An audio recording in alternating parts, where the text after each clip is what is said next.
I need to screen share a picture of a flag. Oh, go for it, man. It's one of my favorite things. So, welcome to the Monday night, late night lock and load show on gun channels and broadcasting on the interwebs, gun channels and around the world, from the big island of Hawaii and from Michigan. And Jared is from Massachusetts, right? Yeah, Massachusetts.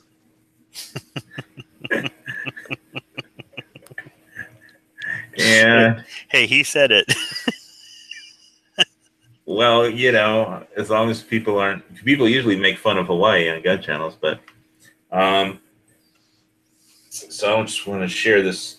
It's not a screen share of a flag, but I saw this. Got this DVD for dirt cheap. Go walking through like the $3 bin area or something. It's like $3.50. It's a pretty good movie.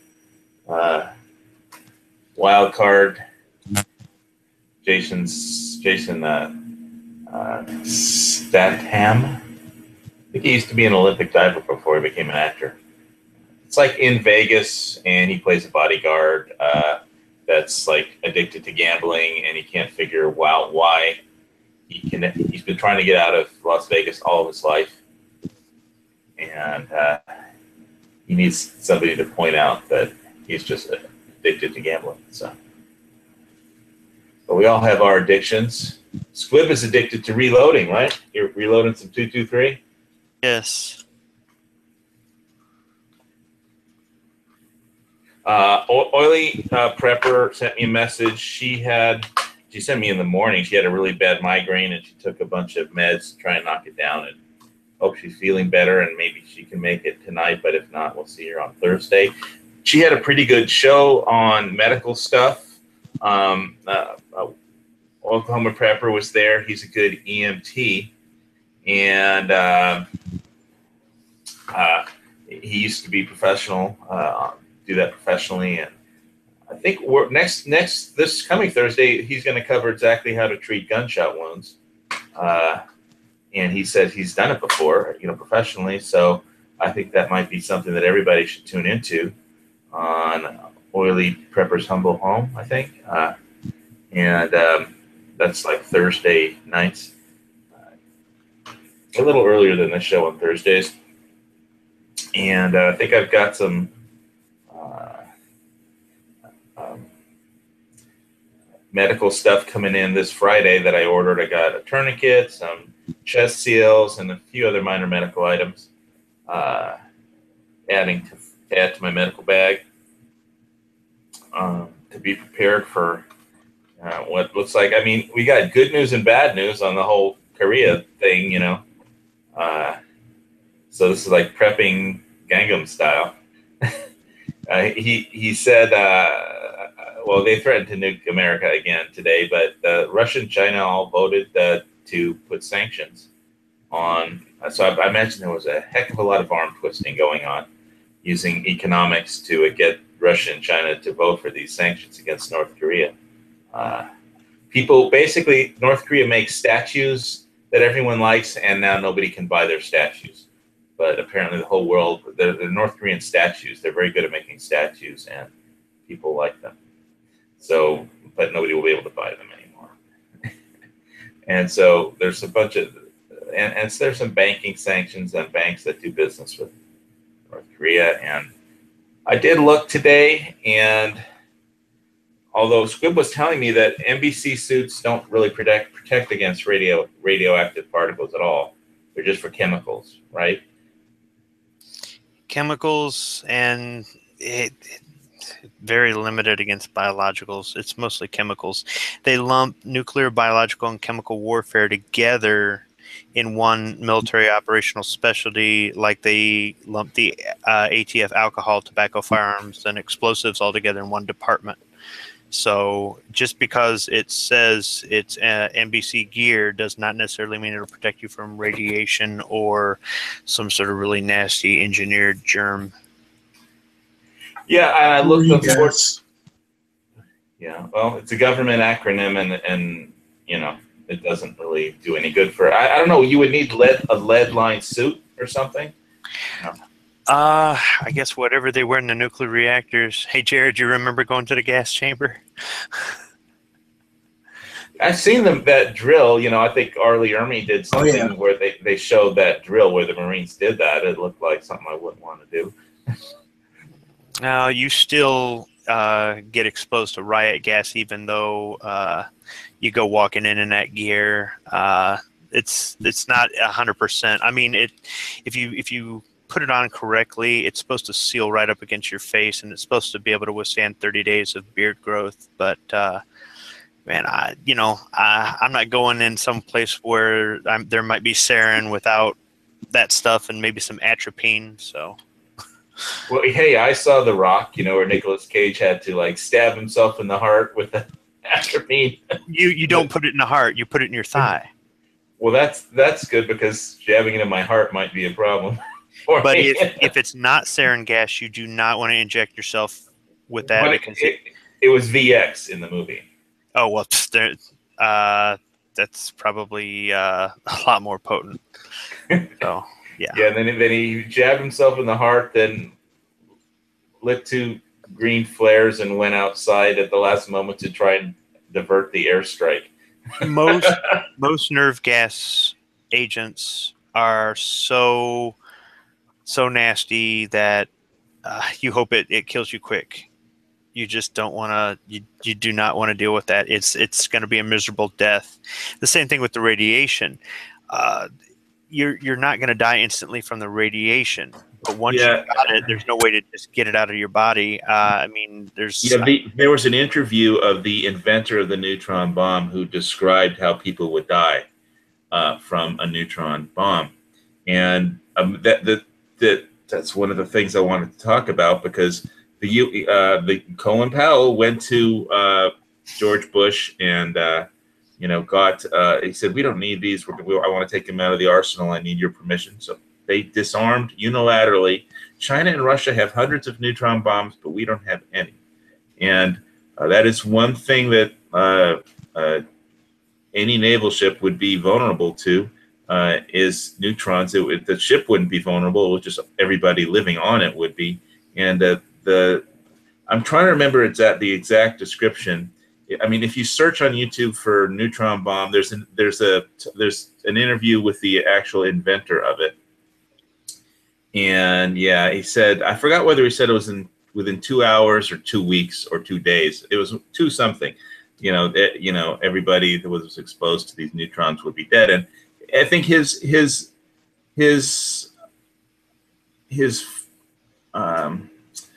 military concept of why America should, if necessary, use a neutron bomb is because it's easier to fight with neutrons than soldiers. It's very American to charge up the hill and because no matter how effective you are at fighting, how much more effective you are in fighting than your enemy, it's Americans get killed.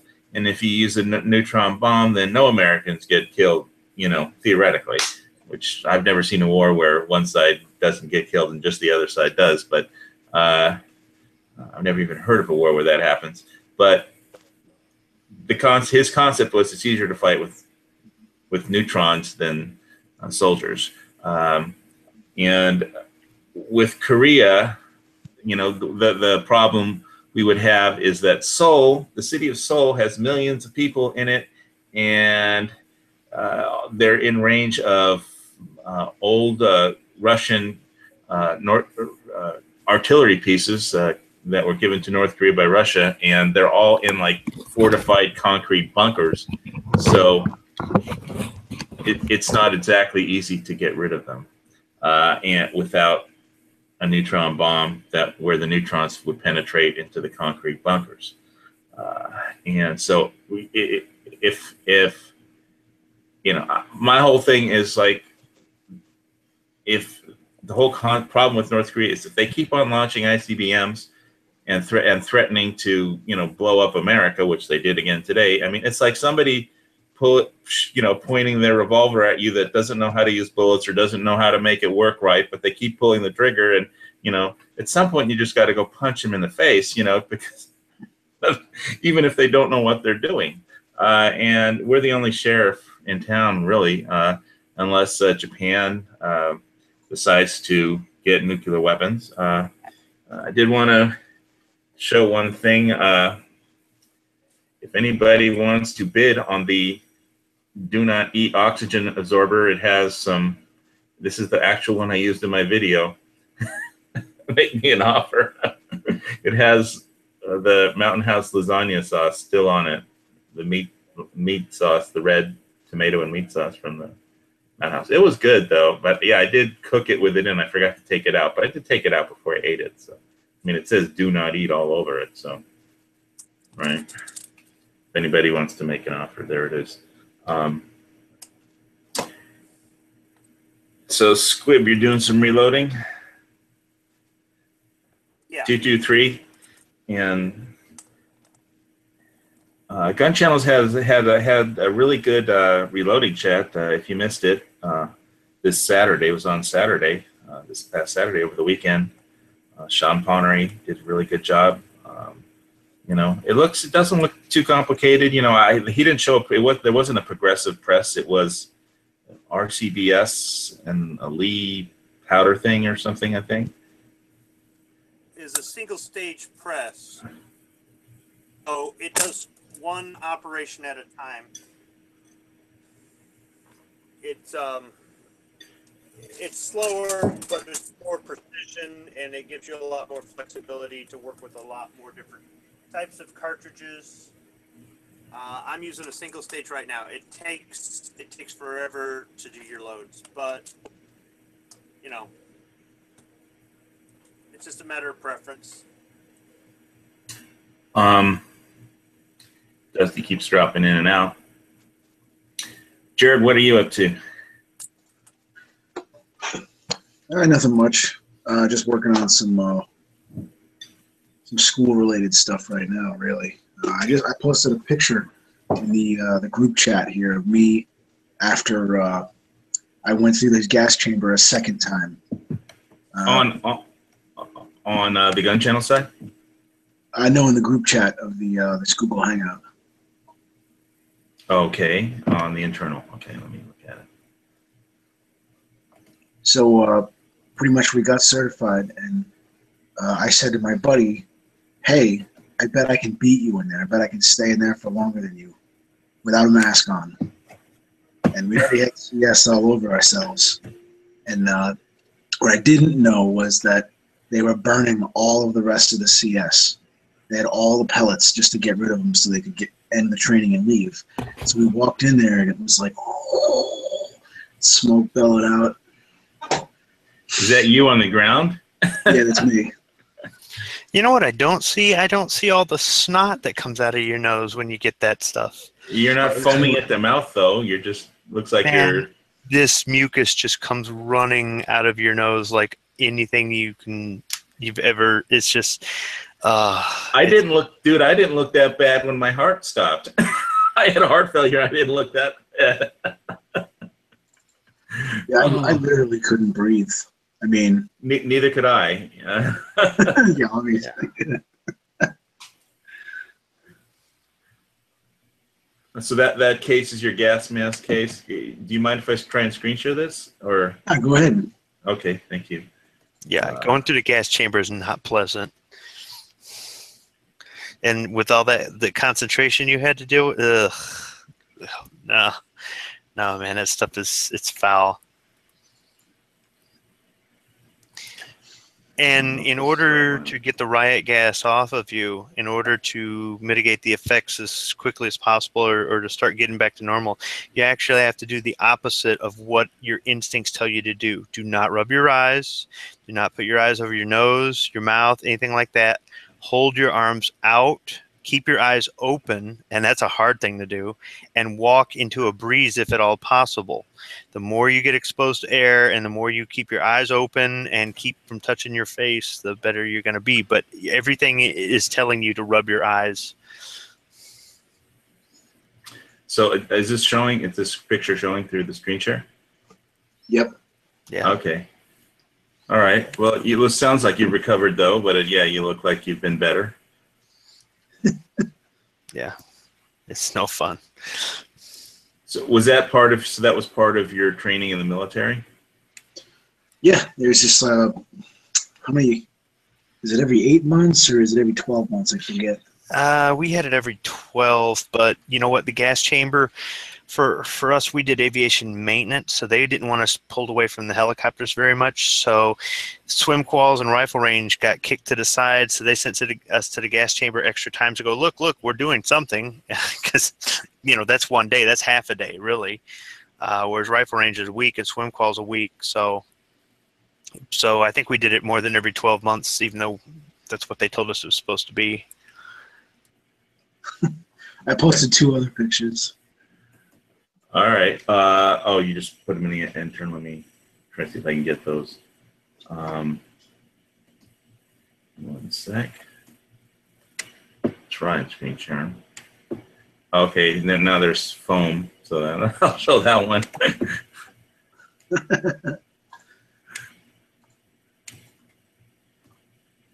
God, it's like hazardous duty pay or something. You should get extra for doing that. Let's see. All right. So there you are, kind of squatting down, puking up something, or spitting out something, or foaming at the mouth. Damn. I guess they just want you to know what it's like in practice, so if you ever have to face it in the field, you won't be like surprised and panic or something, having never, you know, been exposed to it once in your life, at least. Whole concept, I guess. Or 3 or 4 times. Or 3 or 4 times. Or whenever you screw up and they just said, go back to the gas chamber. Well, no, what'll happen, they sort of kind of do that. What happens is you go into the gas chamber and they have you do a series of exercises inside the gas chamber. If you just follow their instructions and do exactly what they say, you can walk out of there and air out and get it off you. If you freak out and run out of there, and it will make you panic to the point where your instincts not only tell you to rub your eyes and things like that, it also tells you you need to get away from this as fast as possible. I've seen grown men freak out, run out of the gas chamber, jump a fence. I mean, you know, I saw a similar reaction when one guy woke up covered in tarantulas too. That was something. But yeah, how did he get covered in tarantulas? Because it's California, man. So you know. I lived in California. I never saw one tarantula. Did you ever sleep on a mountain? I've seen rattlesnakes, but I've never seen tarantulas. Whatever. Anyhow, I'm just saying certain things make certain people freak out. This stuff, even though it will not kill you, it irritates so much, and it causes so much pain that your mind, your subconscious is telling you you need to get away from this stuff. And all you got to do is just put up with it for, I forget how long it was. What was it, 10 minutes or so, 20 minutes, something like that. Yeah. Yeah. Part of that time, you have your mask on. And that's just it. You clear and seal your mask. You show that you can be proficient in using the mask. So you actually take the mask off, hold it up in your up in the air in one hand, and you know they're telling you don't breathe it in. Of course, what do? They breathe it in, and you're going to get it on your face and stuff like that. And you reapply the mask, and you know I remember what they had us do jumping jacks and other stuff like that in there, just to show you know we're wearing that charcoal suit you want to buy.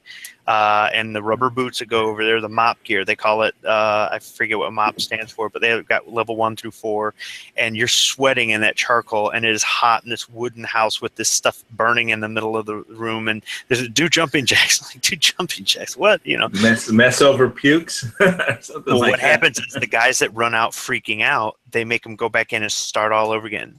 So if they were in there for 20 minutes, at minute 19, they freaked out. Guess what? They go back in there for 20 whole minutes. So you're better off just doing what you're told. I'm the guy who asked to go back in, so I guess I'm not in that range. You went back for seconds. All right. You know what's funny, though? Did you notice the instructors don't wear masks in there? Some of them don't. Yeah, that's hardcore, man. Some people have a weird tolerance to CS gas. It doesn't bother some people. Shit. Yeah, I don't really care for it. Yeah, so I didn't tell you if I won or not. I actually ended up losing the bet because it was so smoky in there you couldn't even see. They would burn it because literally they were burning whatever was left, so they didn't have to turn anything in, fill out any other paperwork or anything. So I'm in there and they're like screaming. I don't know. They're just for fun. They're like the Soldier's Creed. I was like, oh shit. So here we go. I start saying it and I can't breathe. I can't see anything. Nothing's high. I've already been in there, and so I see McCoy run for the door. He makes a dash for the door, and the slippery guy freaking opens the door up and steps to the side. So I ran out first. I couldn't fucking see. My eyes were like, burning and bleeding. That is pretty slippery. John Z, that was when I first got to my unit.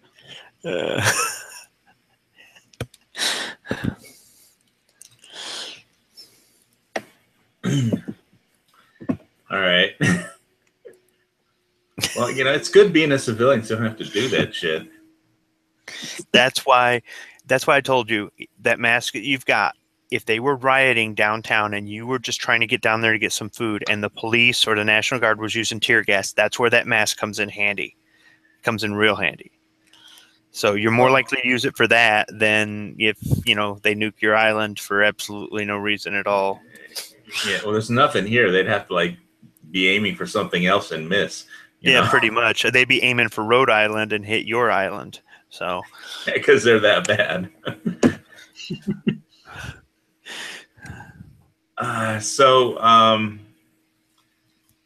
Yeah, I mean, I have no problem, morally with, getting, I have a problem with them continuously launching ICBMs, until they get one that works right. I mean, I don't want them to keep doing it. And if they do, I think the president should flatten it. But I don't get to make that call. So it's up to the president of the United States. So, but do you realize the irony of we're going to nuke them because they're threatening to nuke other people? They're threatening to nuke us directly. Right. So our response is to nuke them, not. That's how it works. What I'm saying is you're turning yourself into your enemy. War sucks shit. War sucks shit, man. I mean, it doesn't make any sense. Yeah, it would be great if you just stopped launching ICBMs. That's all we want. Stop launching ICBMs and we'll all get along and figure everything else out, no matter how many prison camps and that people just chase rats so they can have some kind of nutrition. I mean, anything to avoid a war, but him just continually launching ICBMs until they get one that works, that's not gonna work. In my opinion, I think I said it last week. We just need to tell our Russian and Chinese friends, and I use the word friends, ironically, but with a bit of irony, saying, please get all your diplomatic people out and before, because it looks like there might be a conflagration, and we don't want your people hurt. And make sure when they're packing their suitcases to bring any personal items or paperwork that they don't want to be incinerated. Because I can't think of any other way to deal with North Korea. It's too big of a armed military camp. It's like an armed military prison camp. A slave labor camp. If I was living like that, I would just want somebody to put me out of my misery. But I don't live in North Korea, so thank the Lord. But by the grace of God, I don't live in North Korea. And I don't need any statues from North Korea, no matter how nice they look. So yeah, I went looking on Sportsman's Guide. They had sent me an email where they have a deal on barbed wire, but they're all out of NBC suits. There was a British NBC suit, and although it wouldn't apparently help do any good from nuclear weapons, I mean, there are radioactive particles in the atmosphere, I guess. I guess having something to keep it off of your skin is better than having nothing. But if you have to go outside, you use it once and then throw it away. the radiation will just come right through it, so it doesn't matter. Lead paint? How about will lead paint help? I don't know, man. You know, you can be underground, but you got to have air circulation, and there's a way to somehow or another filter that stuff for air circulation. Don't ask me how. I don't know. I'm not an engineer, but you know, it's just there aren't a lot of good options if there's a nuclear attack. Yeah. But I will say this: in order for a nuclear attack to be effective, it's got to be a lot of stuff. Now, if you just want to terrorize or scare, or you're just, you know, the thing about, if I'm correct on this, the thing about the neutron bomb, which we don't have any of, is that it's an air burst, so it doesn't throw quite as much crap into the atmosphere as a ground burst. Is that right? It doesn't have a very the range is not very far. The blast is minimal, but it bombards the area with enough radiation to kill living organisms, but not right away. Yeah, it's a matter of days before they die, but it's not reversible. The thing is, you would need a lot of them in order, like a city. You would need a lot of these things, and the reason that they don't have really big ones, when we had them, we used them for field artillery. So they were small warheads in field artillery, and the reason is because you need a lot of material to make a neutron bomb. Even though it doesn't have a big explosion, you need a lot of material to make a neutron bomb, and you have to constantly add material to it because it degrades. So you're constantly checking these things and adding more stuff to them. So it's really not effective in a large bomb. So if you want to destroy your enemy cities, you want to use an atom bomb or a hydrogen bomb and just level the whole thing and deal with the half-life. Yeah, you're going to have a half-life, which means that area is not going to be habitable for years and years and years, maybe hundreds of years or thousands of years, depending on how much of this stuff you throw at it and how much is in the atmosphere. I mean, you know, the weapons we have today are so much more powerful than what we used in World War II. I know. So, but a neutron bomb really, I always thought it was a theoretical weapon because we didn't have any in our inventory. We had tactical nukes in the Marine Corps. We didn't have no neutron bombs. So when I was doing some research this week on it, I found out exactly what we were, how we were delivering it and that sort of thing. And I said, okay, so it isn't just a theoretical weapon. They have actually been made, but the whole theory behind it is that you wipe out your enemy and then you take over their buildings and you know, vehicles and all this other stuff.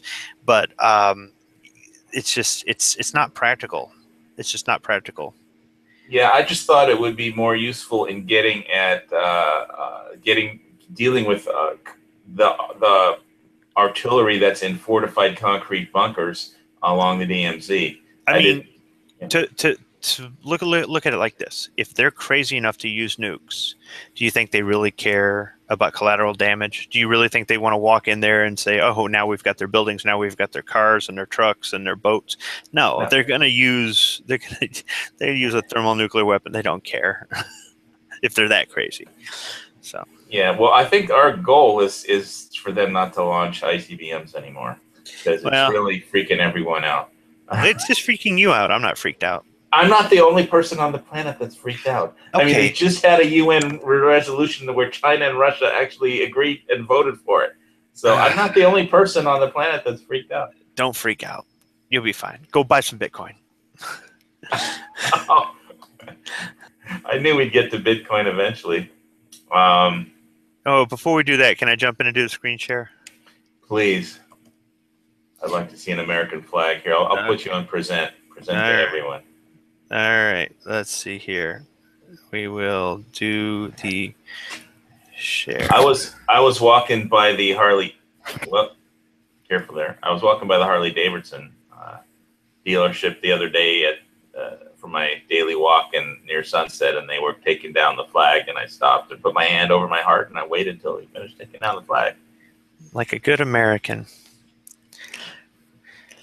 Okay, so you asked about this, and I told you I didn't know. I'm not seeing any flag right now. What? You don't? Oh, let's see. It says, well, you don't see a blue flag. No, I'm just seeing your avatar. I have you on present to everyone, but I just see your avatar. Let me go back and see if I'm. No, see, No, it's I see the blue flag fine, and I also checked it on a separate phone on YouTube.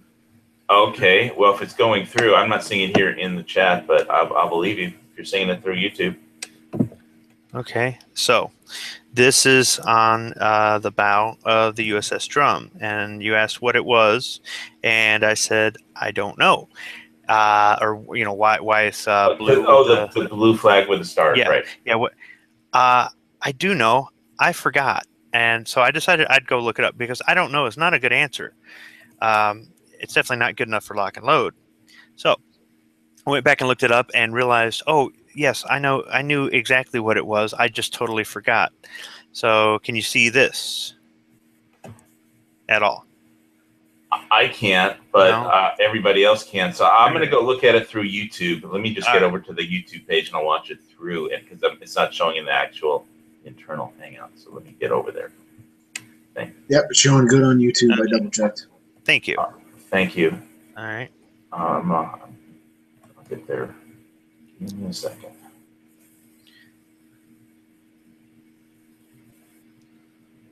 Hawaii. I'm not seeing it yet. Let me refresh this page. Your cable's busted. I have too much Bitcoin and it broke the internet.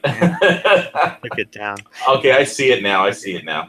So you were asking about this, which is this.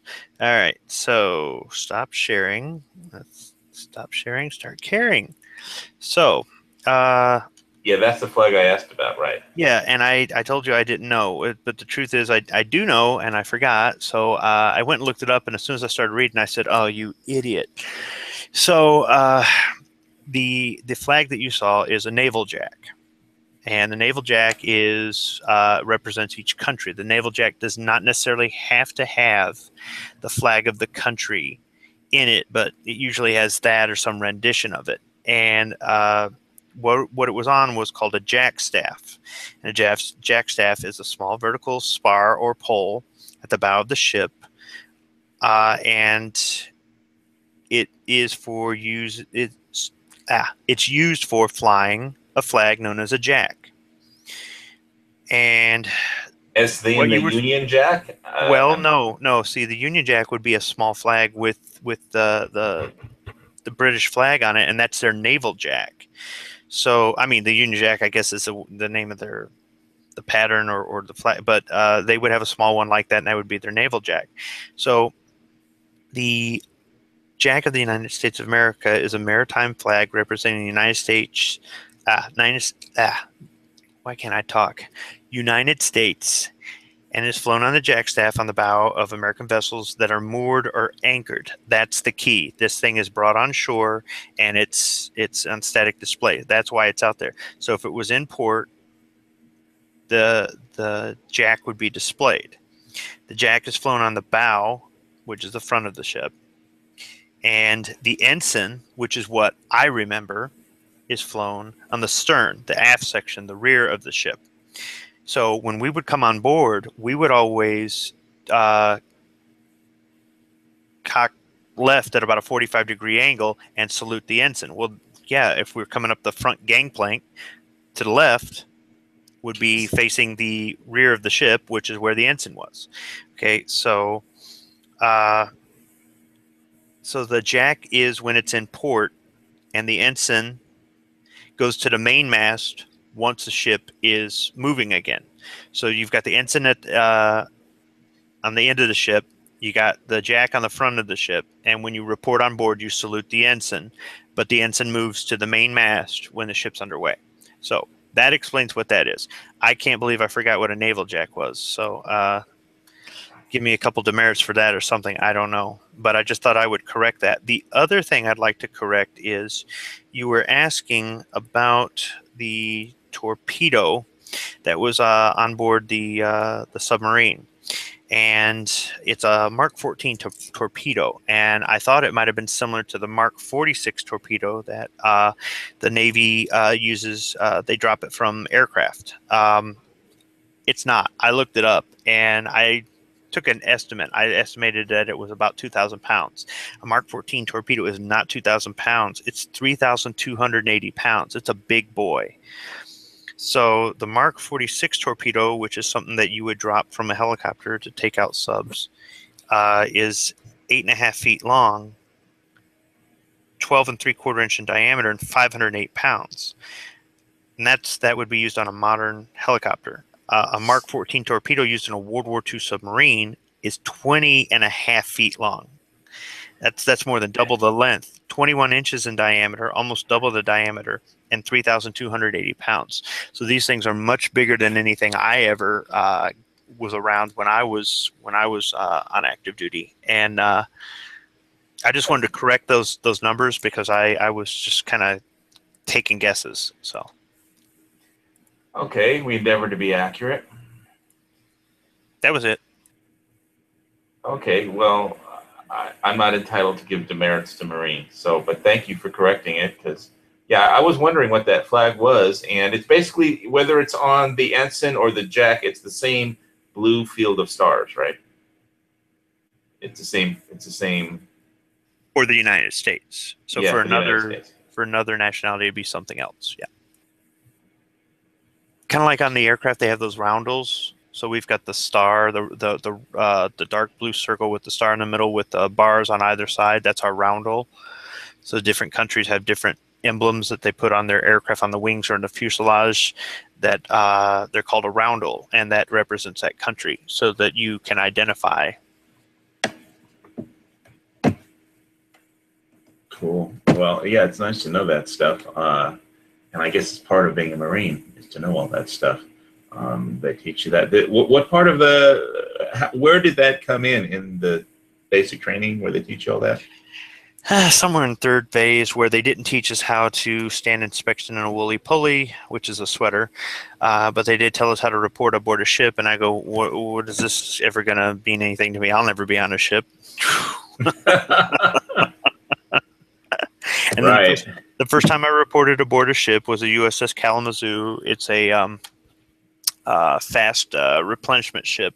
It's docked at Norfolk, and I just walked right up the gangplank and just kind of let myself on board. And security stopped me right there and said, "Why didn't you salute?" And that's when they had to, remind me of all the things that because I was, still new in the fleet and stuff, and I looked like a total idiot. And they kind of laughed it off. And then when I went aboard my ship for the first time, going up the gangplank, because before I hadn't gone up the gangplank, I'd gone up through the cargo. We were loading all the stuff on it, so we didn't, do any of that stuff when you're going up there with the forklifts and stuff like that. I at least didn't look like an idiot the first time I reported aboard my ship, but yeah, it would have helped if I had paid attention to that. All right, so let's see. I was looking through Sportsman's Guide. I did find this. They mailed me this on barbed wire. Now you were saying this barbed wire isn't much use unless, it might slow somebody up if you have people guarding a perimeter, but obviously just by itself it wouldn't do pretty much good. If you were going to string your perimeter with this and then you walked away and you didn't have anybody watching the perimeter, somebody could walk up to and cut it and pull it off to the side and work their way through it. Not quickly, but not too slow either. Really the best way to get through this is just to blow it up. But razor wire, you were saying, or also known as concertina wire, are those more effective and more dangerous and nastier to string? Is razor wire and concertina wire the same thing? Yes, razor wire and concertina wire are the same thing, and that stuff is sharp, and you can cut that too, or just more or less, I would just blow it up and just make a path that way. But it's gonna cut your legs. Yes, that it is. You in the process of cutting, you might get jabbed a little bit by barbed wire or something like that. But that stuff, it's pretty rigid. You can move it. That concertina wire is really flexible. I just don't like messing with it. Yeah, it's dangerous. All right. Yeah. It will cut you. Yeah. See, Jared is. This is what we were talking about before the The pre-chat, yeah. Yeah, the pre-chat. See, Jared's agreeing with me what I said in the pre-chat. So, well, Yeah, I've had to set up 11 row twice. So yeah, I wouldn't do it. so what do you guys know about radiation detectors? Well, they're either called Geiger counters or dosimeters. They measure background radiation particles or something, and it's measured in read in units called rads, whatever that is. Yeah, they have them from $44.99 to $135 basically here on Sportsman's Guide. I mean, I remember the scene from Beyond Thunderdome when somebody's trying to sell Mad Max water, and he puts his radiation Geiger counter next to it, and it starts beeping, and it's like gives the guy trying to sell radioactive water dirty look. And he said, what the guy says, what's a little fallout? So I don't know. This might be useful if you want to know what the area if you're in is radioactive. Yeah, I suppose if you were worried that you were walking into a hot zone, if you knew you were in a safe area and you had to travel across, yeah. But I mean, this I don't know. I don't know what the accuracy is, or if they have to be calibrated or anything like that. I never used one. Well, if you're on Dusty's farm and somebody comes on and wants to buy some food, and you put the Geiger counter up to them, and they're like radioactive, you could tell them get lost, I suppose. But because you want to find out if people who are traveling on into like Bartertown are radioactive before you let them in. I mean, if they now for this price, okay, for $135, if it detected dangerous levels of radioactivity and started playing Radioactive by Imagine Dragons, okay, I'll buy it. But otherwise, no. About the $45 one. See, don't always go for the cheap. Don't go for the low bid, man. All right. Here, we'll split the difference right here. What? $99. The $99 one, the U.S. Civil Defense. Yeah. Oh, Geiger counter kits. Did you look any of those up? Functional Cold War collectible. Works on 1D battery. No, I didn't look up Geiger counter kits. I just typed radiation, and this is what showed up. Well, look, it's like this. If you want to save yourself $99, don't worry. If you're in the radiation, in a day or two, your teeth will start falling out, and your hair will. You'll go blind. You'll start having sores all over your skin with blood oozing out. You will get really weak. You won't want to eat. You'll be throwing up all the time. You can just get that by visiting a Las Vegas cat house, but yeah, I guess. Dusty, are you okay over there? Yeah, we haven't heard from you at all. I hope your mic's working. Push the button. You just muted yourself. We got him last week, but he couldn't talk. Okay. I hear you. I hear him. All right. I cannot make my notebook work. I'm on my phone right now. I'm going to go in the house and try another computer. Because I know this battery won't last very long. So yeah, good luck with the phone. Mine overheated and shut off. All right. Well, I'm really glad that you guys are getting together and going shooting like in tomorrow? I think so, right? Yes. Yeah, tomorrow. That'll be awesome, man. Have a hell of a lot of fun. Dusty, in 4 minutes it'll be today. Oh, hey, there you go. Well, it's still yesterday over here. I got a text from Ohio 45 a few minutes ago, and he said he's planning on coming. Well, bring it. So we'll have a group of 3 anyway. Yep. So are you going to shoot up that washing machine you were talking about finally? It's in the back of my truck. Okay. Oh, it is? Okay. Oh, cool. I put it on the early watch. When I got home, I turned on my camera. I said, "You see this?" Oh yeah. And I got a whole bunch of cardboard for targets and whatnot. Well, actually, with targets on them, ready to go. I'm gonna throw all that in my truck. So. Okay, well, that was something I'd mentioned. You must have seen that on last night's chat or something. I had That I played it back while I was watching a movie on commercial breaks. I'd play it, so I was getting what you guys needed to come out. So yeah. I haven't had to buy many parts this spring, so I didn't have any big boxes. Well, I work for a car seat company. I got all the cardboard I could ever want. They throw that stuff around. We throw away more cardboard than anything else there. You think we'd recycle it, but whatever. I used to make car seats. So you know how big the boxes are. Oh yeah. Yeah. So we used to have a factory in Coldwater, Johnson Controls, and I worked there making car seats. Well, we throw away box after box after box, pallet after pallet every day. So I get lots of free cardboard, and I recycle it my way. You guys don't bale it, or do they? No, they're afraid some engineer would get stuck in the baler. So Oh, good grief. I'm not kidding. I'm not kidding. Yeah, I saw a great YouTube video by Dodge on their new Dodge Demon. It's like a souped up version of the Hellcat because that wasn't fast enough. And the Dodge Demon is so fast, it got banned by the National Hot Rod Association because it's too fast. 840 horsepower, 0 to 60 in 2.3 seconds.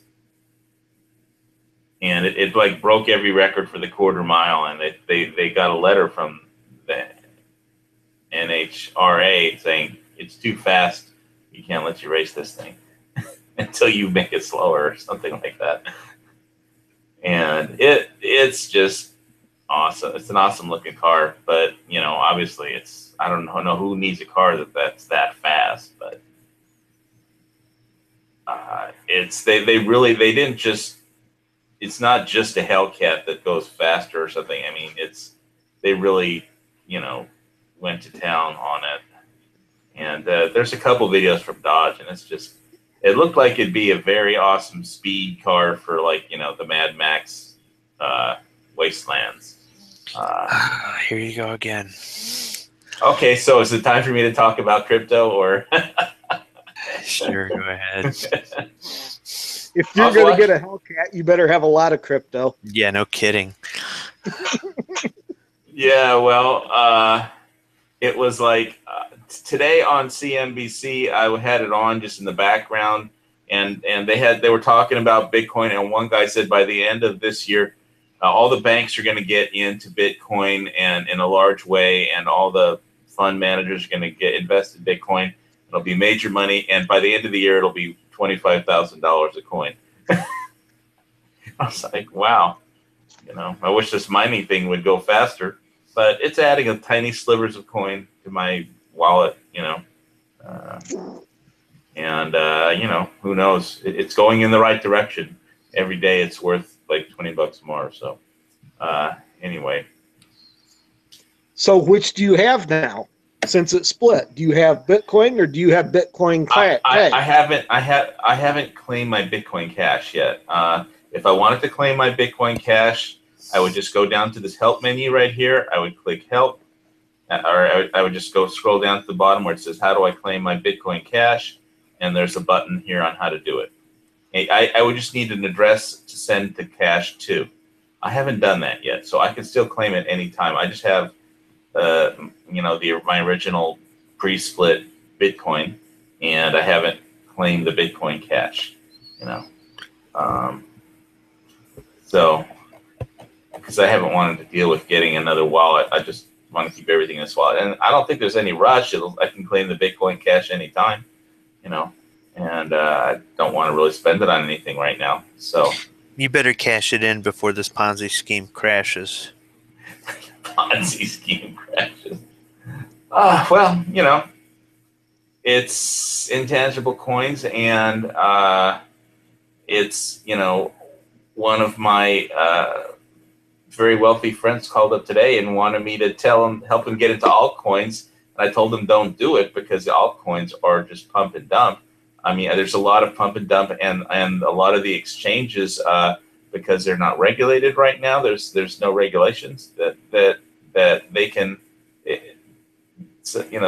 they've been subject to hacking. They can shut down the exchange for their own market advantage and just put up on their website, close for technical problems, and then just, if there's some reason where they could make like $100 million trading stuff, while nobody else can. So it's because there's no regulation in it. The exchange part of it is scary. But I'm not really trading Bitcoins. I'm not trading. I have a mining contract and they send me Bitcoins and that's it. I'm not doing any crazy trading, So I don't have any altcoins, just some Litecoin, some Ethereum, and some Bitcoin. So I'm happy with it for now, more or less. That there's still little bugs that Genesis is trying to recover from their hack of 2 or 3 weeks ago, but that seems like they're working in good faith from what I can tell. So I'm happy with that. And I was, and the last week's after chat, we were looking at like the multiple listing services of the most expensive properties in Hawaii. from the most. Which one have you bought? Well, for the $200 or so, that's big cryptocurrencies that I have, not much. But we started with the $70 million place, and it hasn't sold yet. Nobody's bought it out from under me so far. And with this pool, this is the one with the pool that I want. And shared this with G-Webs in the morning. He was making fun because of the shadows and stuff, but this is like 3-dimensional look at it, the property. And it's got like, we were going to ask if these were the coffee trees. It has coffee trees and some other fruit trees. I don't know which ones for sure were the coffee trees or plants or whatever they grow coffee beans on. Have you considered a career in real estate? No. Because there's all those pretty girls that are mostly selling. All the hot chicks are the real estate girls, right? I guess. I don't know. You convinced Dusty and G-Webs both to move out there, so... No, I don't think G-Webs is moving to Hawaii. And I don't think he wants me in Arizona, so... I just wanted to go look at property. You'll move there. You'll start farming coffee. The good stuff. Yeah, well, it is expensive to farm coffee. It's more like farming coffee in Kona is it's very expensive to do. I mean, the water costs a fortune, the electricity costs a fortune. So if you're going to roast your own beans and but then you got to deal with labor costs of picking all the coffee, and you have to you can't like just do it underneath the books because coffee farms get burned for that. I mean, like the guy who used to run the Kona Coffee Association had to close down. The bank foreclosed on him on his farm, and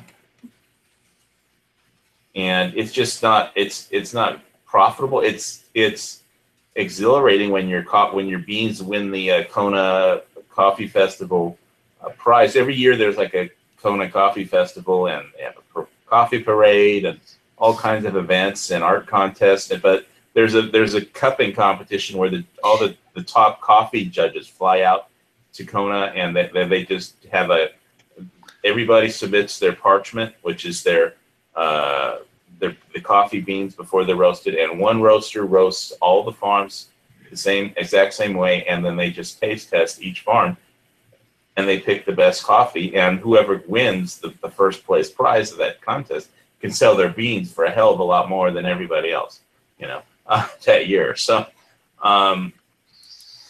so do they have a coffee queen or a Miss Kona? Yes, there is. There is a Miss Coffee. Miss Kona Coffee, there is definitely. Is she? I met her one time. Has she ever met Mr. Coffee? When I was, she had a boyfriend, like kind of like lingering in the background when I went to say hello to her once at the cupping competition. I just asked her if I could take her picture, basically. That's all.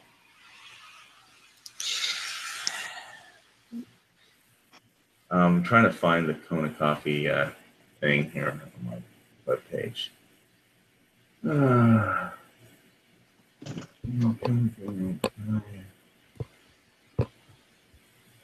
So Volcano Observatory, Kona Coffee Cultural Festival homepage. Open a new tab. That's it. See if we can find a picture of Miss Kona Coffee for you. Miss Kona Coffee. Bingo. How does that look?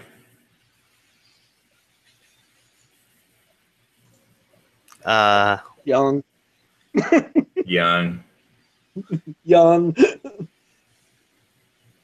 Yeah, I think this is 2016, Miss Kona Coffee. The next Kona Coffee Festival is coming up, I think. I don't know if it's going to be September or November this year, but very young. Yeah. Well, It's a coffee parade. yeah, they have a parade, a lamp coffee parade, like with all the Japanese lanterns in the middle, through the middle of town, and a big Japanese drum that they, march with and bang the drum. You know that big one? I don't know what they call it. It's like they borrow it from the Buddhist temple, I think. Anyway. Tycho? I don't know. You may be right. This isn't a trick question. I don't know the answer. Oh.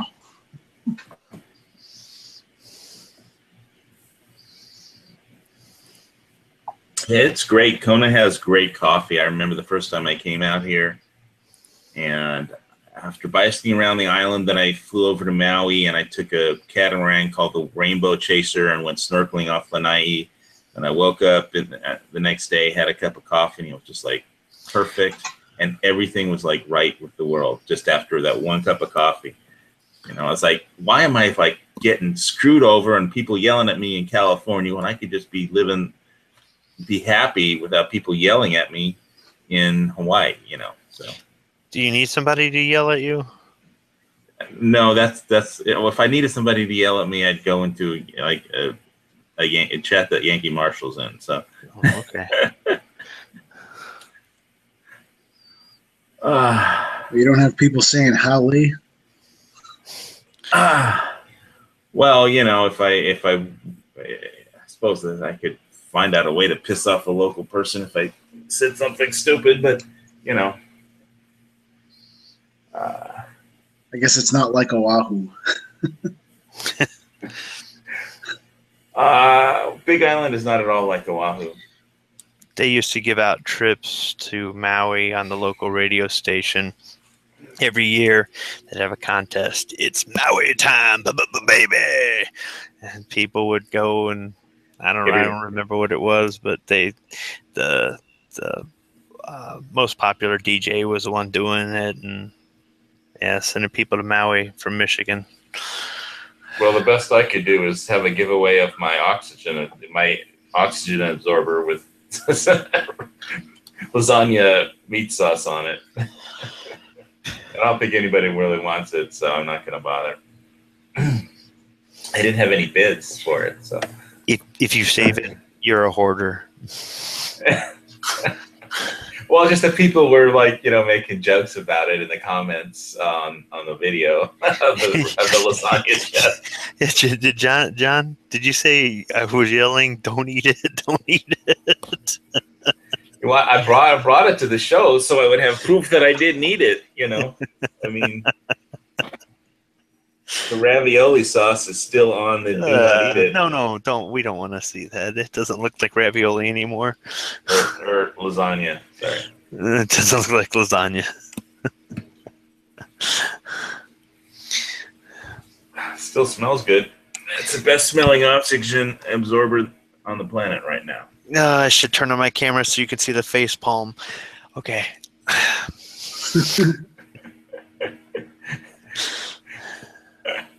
Well, I hadn't done put out a video that wasn't a chat in a while, and people, I had gotten a request to do some Mountain House because I had mentioned that I have a bunch of those like for my emergency food. So I did one. People It was, I think, Madras Arsenal wanted one because he does reviews of like all kinds of MREs. He did like a Lithuanian. He did like 2 or 3 reviews of different Lithuanian MREs, and it was like he said the first one he didn't like a lot, and then he gave it another try, and then he gave a third one. Then he liked the second and third ones that he tried, but not the first one for some reason. So.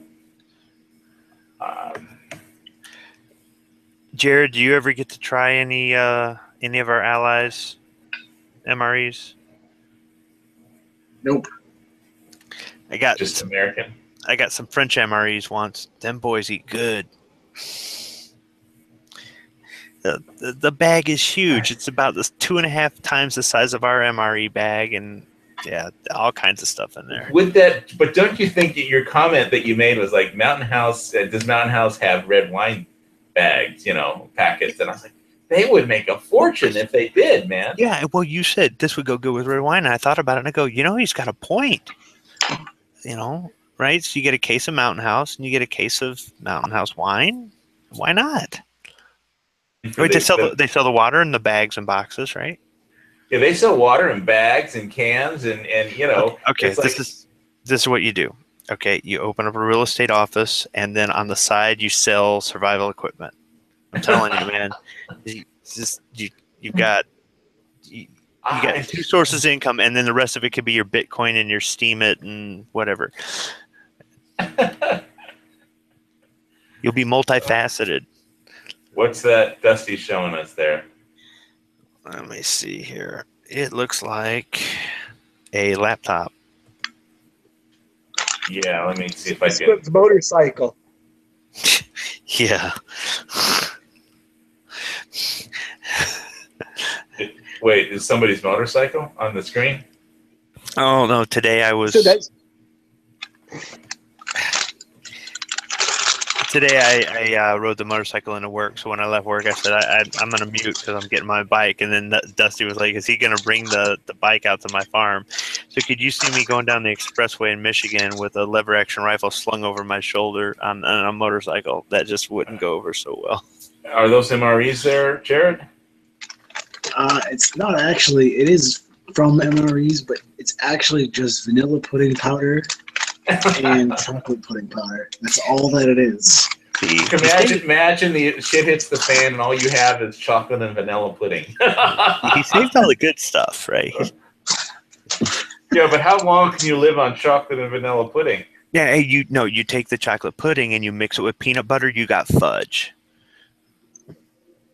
That I've traded an entire meal just for one of these one time.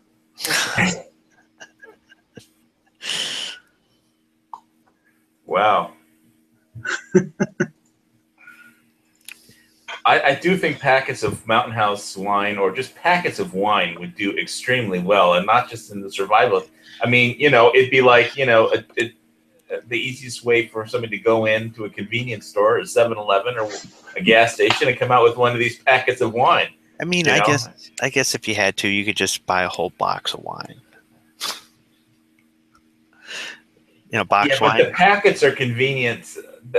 Well, they actually did like 6 packs of wine, or they do that, but it's like the packets are just convenient, just like the Mountain House, little packets of, they don't weigh much. They're small. You can throw them in your backpack.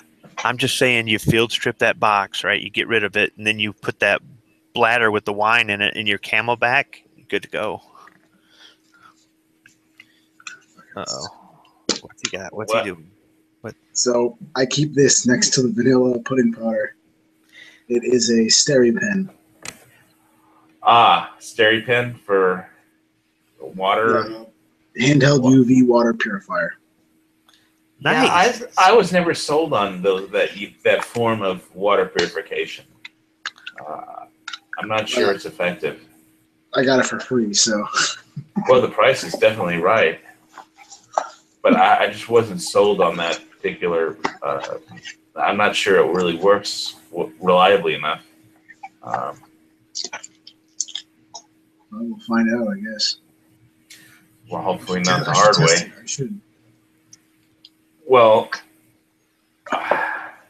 I've used UV in the past on boats. Yeah, but it's like, don't test it by taking something that you know is like, you know, full of bacteria and then hope it kills it. I'm sure, you know, with what we got going on today, I'm sure it wouldn't be that much money to find a lab that would be willing to check a water sample.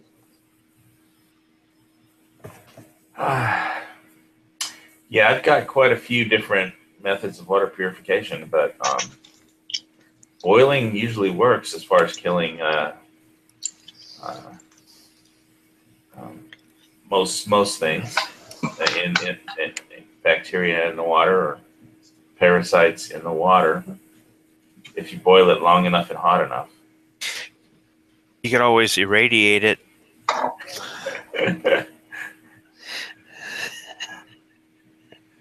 You know, I'm just not willing to roll over and die. You know, I'm sorry.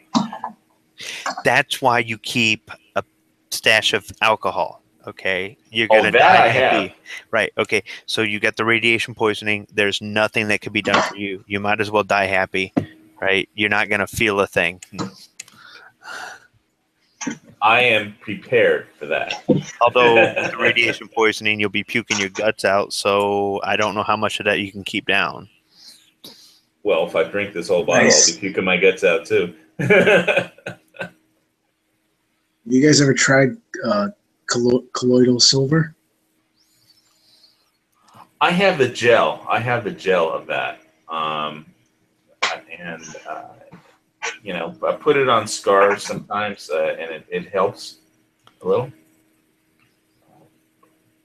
You know, I have the gel version of it, not the kind that you drink. All right. Does it go well with Jack and Coke? I don't know. Does it have any taste on it of its own, or? I actually have no idea. I haven't opened it yet. Well, dude, lock and load. It's gluten free. It's got 30 parts per million. I mean, technically, I mean, you could probably. I don't know if this has enough silver in it to purify water. Isn't that what they did back in the day? Back in like the Roman time, they used to pour a little silver. I wasn't around in the Roman time, so I don't know. They used to take like real fine silver dust and pour it in wounds and pour it in the water to purify water and drink from a silver chalice. Did it work, or did they just think it worked? No, it works. Oh, okay. Definitely. Oh yeah, I was going to mention that I saw on the last episode of Turn Washington Spies. There was some interesting stuff that happened in that episode. Especially liked when the French Navy came in and what we were talking about. You were talking about naval signals and the naval jack and ensign. And one of the things that the spies did, and they've gone to quite a high level of accuracy in Turn Washington Spies on AMC, and I think there's just one or two more left in the series, shows left in the series, because this one was the battle at Yorktown, and in this one, the printer was a spy for America who printed up the naval codes, flag signals for the codes, you know, and how the ships would signal each other with flags, and he just mixed up all the meanings for it, because every ship got a book that had, you know, the flags, signal flags, and what they meant for a specific battle. So when the commander gave an instruction, he would raise a certain, you know, this flag, and that would instruct all the other ships what to do. And he just jumbled them all up. So when the British naval commander gave an order, and if we raised the flags that were listed in his book, then everybody else did the wrong thing because all their books were different. So since you were talking about naval signals and all with the flags, but it was interesting that the French Navy goes in and the French commander says, let's show these British what a real Navy looks like. And the British ships are all doing the exact wrong thing, and the French just sail in and blow everything to smithereens. And So, but it was I like all that. I like those period pieces. So I like Turns, Washington Spies, and it's the last I think one or two more in the series, and it'll be a wrap. Which is I think I know who wins the war, but it's always interesting what happens to the characters that they're sharing, but they're telling the story with. Can you don your mask in 8 seconds and clear and seal it, HVS? If I'm watching TV, I can, because the mask is right over my TV. But right now it's in the other room, so I haven't practiced doing it, so I don't know. It might take me 10 seconds. Is that too slow? You'd be dead by 2 seconds. I just realized this one's been used. I had to get a new one. Yeah, they're the ones with the one I got I didn't get the cheapest one off of Amazon but I got the one that I knew what the expiration date was. They guaranteed the expiration date, so one of them they was a little more expensive for that. So be careful which one you pick up if you buy them off Amazon. Yeah, but I haven't done drills to put it on, but it's hanging right over my TV from the stairs going up, and it's right in the center of the main living room, so I can get to it really quick. Whether it takes me 2 seconds longer to put it on than you guys, Well, I don't bring mine with me, so I don't bring it out with me. And right now, apparently, I didn't realize this canister's dead, so it's already open. I thought it had a seal on it, but it doesn't. Yeah, that's no good. You have to get on Amazon while the grid is still up. Did you guys see there was a huge recall for old Russian gas masks? They have asbestos inside of the filters. Ooh, that's bad. Nice. I mean, there's a lot of places that sell those too. I think Bud K sells those Russian ones, because they look cool. They're from 1950 or something. So is there just some of them that have asbestos, or all of them? It's different types. I can pull the link up. That's a pretty good idea, actually, if anybody's. Yeah, let's not NBC have anybody that listens to Lock and Load get a poison asbestos gas mask. That would be bad.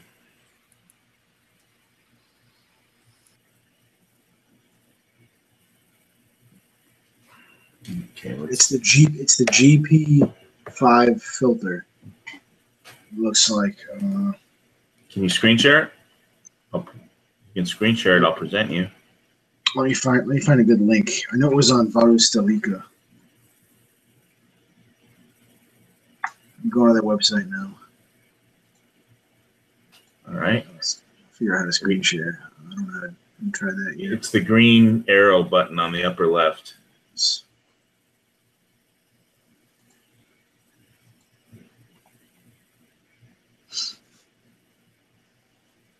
All right. Okay, we see it.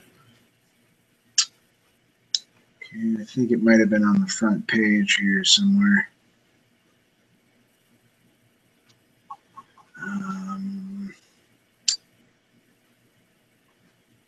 Shipping to USA, $9.90. So for $9.99, they'll ship you an asbestos gas mask.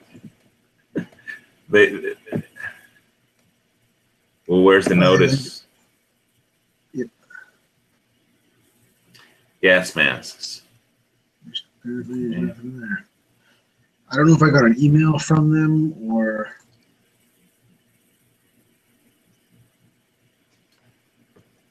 Could go get my gas mask, but it's in the other room hanging over the TV. I just figured I'd leave it hanging right in the center of the room in the British gas mask pouch, and it'll be right in the center of everything if something happens, when I need it. Hopefully I'll have more than 10 seconds. Or 8, or whatever it is. How long do they drill you to put it on in the military? How long are you supposed to? Is it 8 seconds? 8 seconds, so you're dead.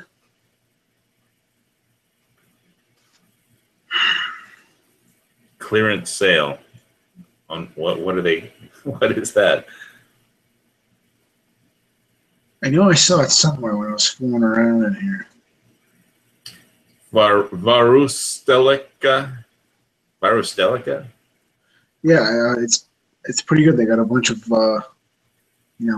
surplus. It's a lot of European stuff, a lot of real good stuff, and not like fake cheap crap. Worldwide shipping, $9.99 to the USA.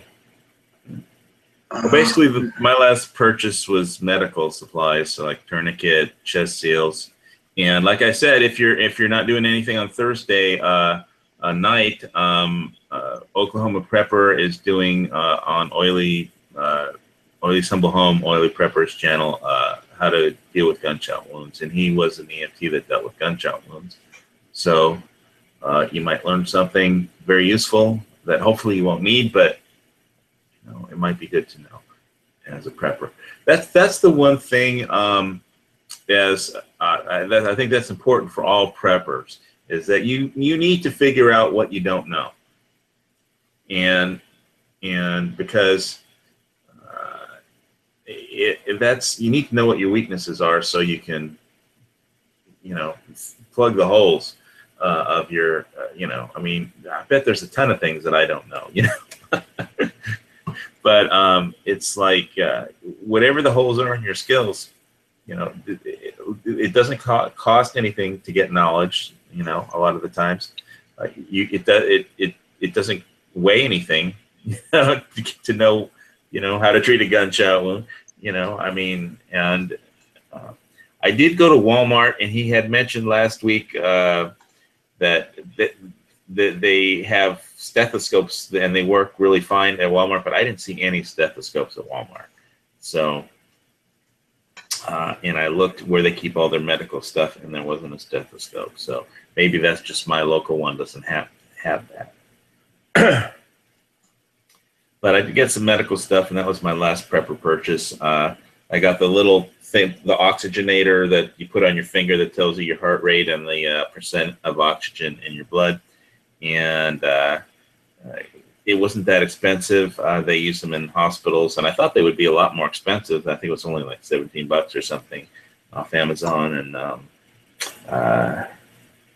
basically all Prepper said about that was they're not effective if somebody has carbon monoxide poisoning as far as the percent of oxygen. But I remember going into the ambulance, and that wasn't my problem. But and he, I was having some problems breathing, but he says, "No, don't worry, your oxygen is fine. I can see your oxygen levels are great." Somehow it didn't help me for him to tell me not to panic. But he was right. So anyway, I've got one of those coming into my kit, tourniquet, the chest seals, and some other minor things. Because I already have a ton of stuff in my main medical bag. Now I got a little more. So did you figure it out, Jared? No, I couldn't actually find it. I mean, I found lots of links where people were talking about it, but I could not find it exactly. I was just looking the other day because I bought some Coca-Cola, some chocolate, and it came up like right on the page. So you bought chocolate from Russia? No, it's the German chocolate ration from World War II. So it's got caffeine in it. From 1940s? It's not. The company still makes chocolate today. Well, the German ration. I mean, Germans gave out ice, crystal meth to their soldiers. What did they call that? They had a name for it. The Germans called it. I forget. But they gave it. It was like standard in their kit.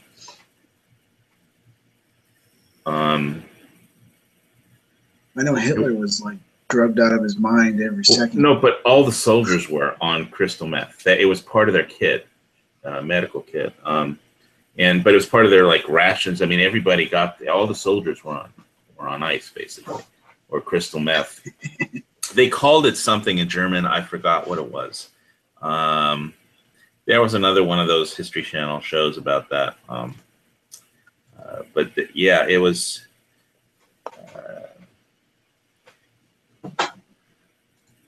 Yeah, they did anything they could to, stay focused. I mean, I don't know. Somehow they thought it would help them. I posted the chocolate in the on gun channels and on the side. Chocolate? Is it? Have you gotten it yet? Yeah. I got two like cases of it, and it's delicious. And it makes you do like 1,000 miles an hour. Chocolate is the fastest way energy can pass the blood-brain barrier, and it just it's fast. It's way faster than coffee to give you energy. If you need energy now, the coffee with a chocolate bar is pretty awesome combination. But I just like Hershey's, you know what I mean? But I used to work. The problem with too much caffeine is that when I used to have a delivery duplication deadline and I had to stay up all night, I would be on espresso shots and those uptime pills that they used to sell at 7-Eleven. I don't know if they do anymore, but I can't do that stuff anymore. I'm also not allowed to drink Monster Energy drinks, but I used to be on those uptime pills and coffee and espresso shots just to stop from falling asleep, because if I fell asleep, my career would be over. It was like that. So, can't miss a duplication deadline.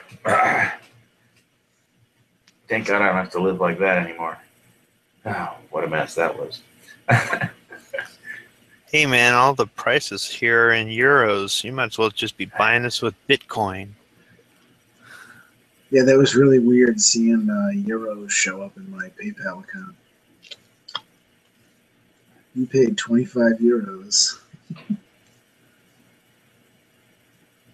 Well,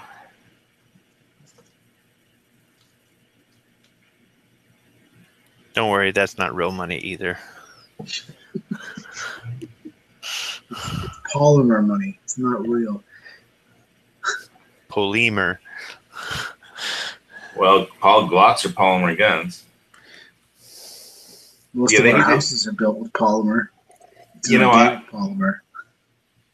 They need to come out. Glock needs to do an ICO for like Glock coin.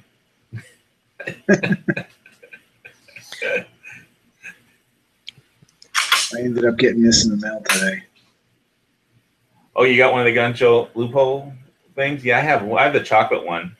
Yeah, I got all of them, and I got Homer for free. For free? How did you get it for free? Did you win a contest? One on the Daily Gun Show? No, I think when you buy all of them, you get Homer. Do you wear them when you're on duty at all, or? No. No. Board couch.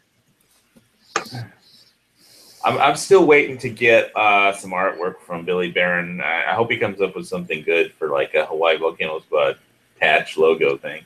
Let's see what he can come up with. I mean, I've got the Punisher through the PV with a red light through a PVC pipe, which is what that is. That looks cool.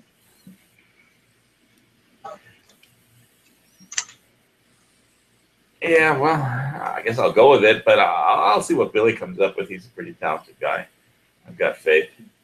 Did you see my logo? It's just it's an old, was that a 300-meter target? And 300-meter target with a dog on front? Is that a dog face? No, it's an animatronic robot, murderous robot named Foxy. Animatronic robot named Foxy. As it well, like in Battlestar Galactica, there was a mechanical dog named Foxy. I think, was that right? Was that the right name of it? Well, no, the robot. It was Muffet. Muffet. It was a robotic Daggett. A Daggett, because all the Daggets had been killed by the Cylons. Those freaking Cylons, man! How the hell do I know this nerd shit? See, he remembers that, but the Navy. Yeah, Jack, I can't remember the difference between a Jack and an ensign. Jeez, oh Pete. Yeah. Oh, all right. Well, I don't know what the proper punishment is for that, because you could get a Daggett award or something, though. Do you actually own a dog? Do I own a dog? Yeah. Yeah. All right. Well, that then you have an excuse because you're into dogs. So I'll give that I'll let that slide. I've always liked dogs. They're useful. I mean, they can protect the house and play with kids and their companion. But I mean, Yeah. a dog ain't much more though than a horse or a cow or a chicken or something. It's it's a domesticated animal. It's not, so. Well, they're service dogs and stuff. I mean, my dad's dog helps him. It motivates him to go for a walk. If the dog needs to go for a walk, my dad takes it. He gets his exercise every day. Yeah. For his heart, and so it's always helped him. Yeah, we take our dog for a walk to the nature center that's in our neighborhood. They converted the old. They guess they still do it. They've got a fish hatchery there, so they raise fish that they put in lakes and rivers and whatnot around here for people to fish. So they've got a nature trail around it, and the dog loves to get out and walk, and he wants to sniff everything. And we go out there. The ducks always come over. They recognize me by now, and I feed them. And you feed them, yeah. Feed the ducks. Today, I bring a bag of bird seed. So today, this little girl, she wanted to feed the ducks. So I was giving her bird seed, and it's always fun to watch the kids, that sort of thing. Your parents will come up and can my kid have some bird seed? Yeah, and the next thing you know, you got 4 kids around you. They all want bird seed, so I bring a big bag. And the ducks, they're pigs. They'll just rip it right out of your hands, but they won't hurt you or nothing. So. Well, that sounds like fun. Yeah, I mean, I think dogs can be useful, but they have to be trained. I mean, if they're actually going to be, like if they're going to be bomb sniffing or drug sniffing, or if they're going to be fighting combat dogs or guard dogs, then that needs specific kind of training that most people don't know how to do. I mean, for the urban thing, I mean, just the fact that our dog will protect the house. We found that out one time. But otherwise, though, he doesn't go and attack other dogs. He doesn't attack people unless he thinks they're breaking in, stuff like that. So when we go for a walk, like, for example, somebody didn't lock their gate and their 2 dogs came out after our dog, and our dog did not go to attack. And these dogs were just curious. They ended up not attacking him, but I got between our dog, and this seems to happen a couple times a year where somebody's dog gets out and I've got to get between our dog and their dog, but I don't have to worry about our dog trying to go nuts, trying to get at the other dog or things like that. Or when somebody's walking, you'll see this old lady with 3 dogs pulling her. Why she has 3 dogs, I don't know. And our dog could very easily run across the street and make trouble, and he just stays in a straight line and stuff like that. So for me, it's important that they know the difference between right and wrong, and there's lots of people that don't train their dogs, and their dogs bark at everything and they want to attack everything, and there's a time and place for it. It's just getting your dog to know the difference between somebody breaking in your house in the middle of the night and guests coming over, you know what I mean? So yeah, I remember when I was a kid, my parents had it was a mix between a Beagle and a Samoyed, and whenever the mailman would deliver the mail, we didn't have a post box out front. We just had a slot in the door. The Beagle would run up, grab the mail out of the slot as it was coming through with its teeth, and then just tear it, rip its head from side to side like the mail was a prey animal or something. It was so funny, and it was so stupid. I mean, you couldn't get them to stop, and let go of the mail. There's always teeth marks in the bills. It was funny. I tried to stop him once, and he just jumped right over me. But I was just a little kid then. So everybody wants to know: did the dog really eat your homework? No, but he ate all the bills. You know that old excuse: the dog ate my homework. Barney, the first dog we ever had was Barney. At least that I ever had, Barney, yeah, he was. Yeah, we had a bunch of great dogs though over the years. Yeah. When I get a big enough place, I might get a couple of dogs, and I don't think I'll train them how to fight, but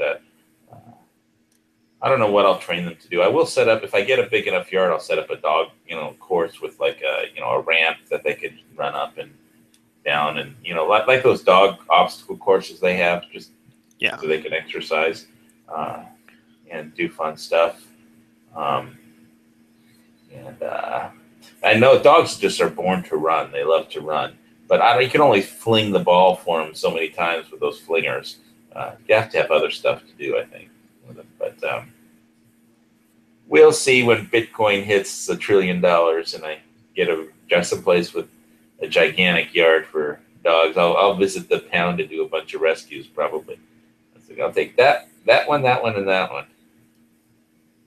But I think you have to walk around with them for a while and try and get a sense of their personalities. Well, some dogs have been traumatized, and you'll never get them back on track. And other ones, you can work with them and get them where they need to go. Some dogs just have this natural, I don't know what it is, but they can be with anybody and learn anything. So I've had good dogs and I've had bad dogs, and I've had dogs that I would have liked to have kept, but they were a liability, and that's just not happening. And I'm real lucky that we've got a really good dog right now. But I see so many people that they don't take the time with their dog. At first it sounds like a great idea, but then after a while they realize this thing costs money. This thing needs. What I hated when I got to like a dog park is when like some owners wife takes the dog to a dog park, which is a great thing to do because they love the dog park, and then they just sit down and completely ignore the dog and read a book. Well, no, and it's like then why aren't they paying any attention? Your dog, revolves the world. Their world revolves around you. And if you don't interact with them at all, then they just act out and mess with other people, other dogs, other things. They just are very. It really messes them up if you don't interact with them. You just totally ignore them all the time. You don't know what's happening when she takes the dog back home or whatnot. Sometimes the dogs just want to get out and get fresh air. Or sometimes like our dog, he'll stay by us wherever we go. He'll follow us from room to room and just lay down and follow us and stuff. But he doesn't necessarily need attention all the time. And he'd like to play all the time, but if he doesn't, it doesn't. Now her dog was going around attacking all the other dogs. Well, then that's different. Then yeah, she's not teaching the dog right from wrong. You got to teach the dog right from wrong. But yeah, I won't keep a dog that I can't keep in the house for 9 or 10 hours straight without being let out. And some people go, "Oh, that's so cruel." Well, okay, if the dog can't do that, I don't want it, because sometimes we work a lot of hours. Now, usually it doesn't happen because the kids are out of school before then, and everybody's on a different schedule, so the dog's not usually. But my folks have always had a place where they had a doggy door, so the dog could go out whenever it needed to. Yeah, that's not always a good idea. Why is that? Well, we never had a problem with it. Yeah, well, if the dog gets away and it's been all day, you don't ever know where the dog's going to be at. All I'm saying is you can train a dog to stay in the house all day long, not tear up the house, not get into anything, not make a mess unless they're sick, and it's not hard to do. And it's just certain things that But as far as the people that baby their dogs and they're all over them constantly, and they treat their dogs as if they were a child, It's a dog, people. They don't live long. They don't have your last name. You didn't give birth to them. Yes, you might call them, you might say, I'm They're part of your family. mommy and daddy and stuff. They are, but they are a dog. They are a domesticated animal. Like I said, they're not much different than a piece of livestock. So, yes, you do love them. Okay. And no, you don't eat them like you would a chicken or a cow or something like that. But they're dogs. You have to get them registered. You have to take them to the vet. They don't live a long time. They're dogs. So, I think one of the important things is just to make sure that your dog is not a nuisance to society. Yeah, sometimes I go to visit my dad, and it's like I'm trying to figure out whether the dog is the alpha or my dad is, and I think my dad prefers that the the dog be the alpha. I talked to him about it many times, but what happened? My dad was traumatized when he was a child with regard to dogs. Is what happened is that my father's father, my grandfather on my father's side, he was really a kind of stingy guy, and he didn't have lots of money. My dad grew up very poor, and so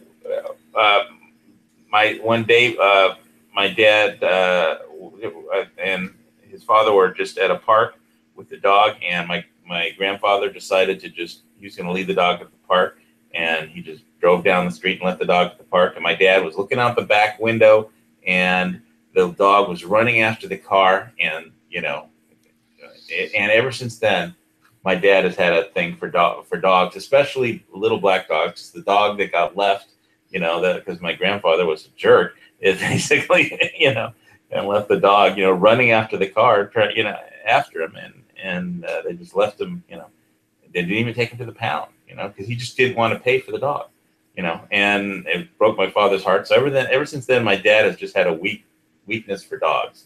If he goes to a McDonald's and there's a stray dog outside, he'll buy a hamburger for it. It's crazy. Well, you can condition the dog to deal with your living environment. It's not overnight. It takes time. But if you're not willing to take on the responsibility, don't get a dog.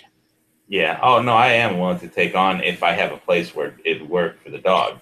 But I don't right now. It's a condo. But my dad, I can't mess with my dad that much because he's 82 and he's the way he is. About dogs. Is there a place outside your condo where a dog could go to the bathroom? Yeah, but I have to walk down like 8 flights of stairs or something to get to it. But you could take a dog for a walk out there and then just scoop up the mess. Yeah. Okay. Yeah. All right. That's not my idea of a place for a dog. There's got to be a big yard and a dog door. Where the dog can go out and relieve himself whenever he wants to. I don't want him to have to hold it in 24/7. Until I decide to go out. No, but you let the dog out once or twice while you're getting ready for work. As soon as you get home, you let the dog. I can't just let the dog out here. There's other people that live here. Well, whatever. I'm just saying there are things you can do in order to get your dog where you can train him to stay home all day and not make a mess. You don't leave them with 6 gallons of water. I mean, they're just, as soon as you get home, what's the first thing you do? You let the dog out, stuff like that. Yeah, I know all that stuff, but I just prefer I'm used to having a dog in a house with a dog door and a yard. And that's my concept of how to, live with a dog. But if other people have different opinions, that's okay. But I'm used to it that way. Have you ever had to go look for a lost dog? Have you ever had your dog run away? One time when I was Barney, and it wound up being the end of him. It killed him. But one time, once or twice he would run away looking for female dogs in heat. So. And he would jump the fence, and that's what we weren't in town one time, and our neighbors were watching him for us, and they had him on a choke collar, and he tried to jump the fence. We were in Europe at the time, and my mother was visiting her sister who died from skin cancer, and so. And that was, and then our dog, my grandfather died like one day, and then the dog died the next day. And, it was the grandfather on my mother's side that died, not the one who was mean to the dog. But, so after Barney passed away, we got a kind of a mix between a border collie and something else. I don't know what, and that was Zippy. And then she had cancer. Then my dad got a Yorkshire Yorkie Poo or something like that, cross between a terrier and a poodle, and she was this beautiful blondish little thing, and she was a ratter. She liked to run around the hill in the ivy and chase possums around and stuff. And then we got Rocky. That was the little black dog that replaced the dog that ran away that my grandfather left in the dust because he couldn't afford the dog food, basically.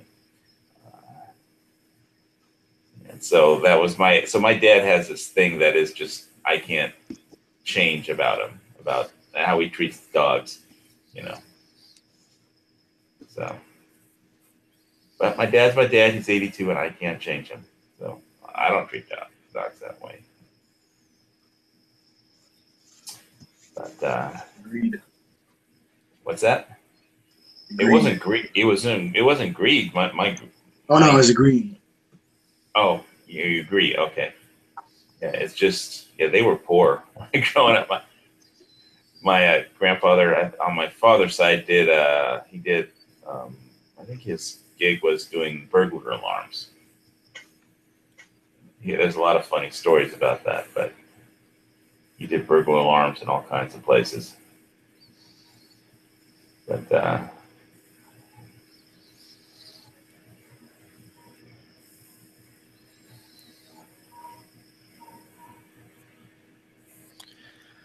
anyway, so we went from nuking North Korea to dogs somehow.